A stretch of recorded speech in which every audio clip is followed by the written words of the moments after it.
Pri odločitvi nas je vodila skrb za zdravje in znanje, je odločitev pojasnila ministrica za izobraževanje.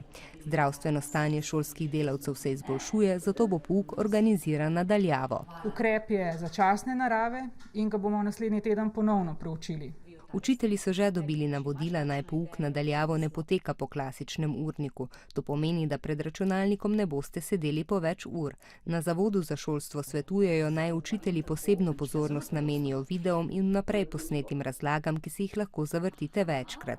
Pri Arnesu pa so pripravljeni na povečano število obiskov spletnih učilnic. Pogovarjate se s svojimi učitelji, se v tej novi situaciji vsi skupaj učimo. Pri tem pa tudi ne pozabite, da bodo računalniki veliko bolj veseli, če se ne boste vsi skupaj isto minuto zapodili v spletne učilnice po domače na noge. Učitelji so dobili tudi navodilo, naj od vas ne zahtevajo tiskanja nalog in učnih listov. Dokler traja pouk na daljavo, so začasno odpovedana ali prestavljena tudi vsa šolska tekmovanja, nacionalno preverjanje znanja pa za zdaj ostaja v načrtu. Ni razlogov za to, da NPZ-jev ne izvedemo in da bomo tudi v primeru še oteženih razmer poiskali načine, da bo ta izvedba lahko potekala tudi v neki drugačni obliki. Ministrica je še povedala, da še vedno iščejo možnost, kako nadomestiti teden dni podaljšanih počitnic, gotovo pa bo to takrat, ko bo izobraževanje v prostorih šol mogoče.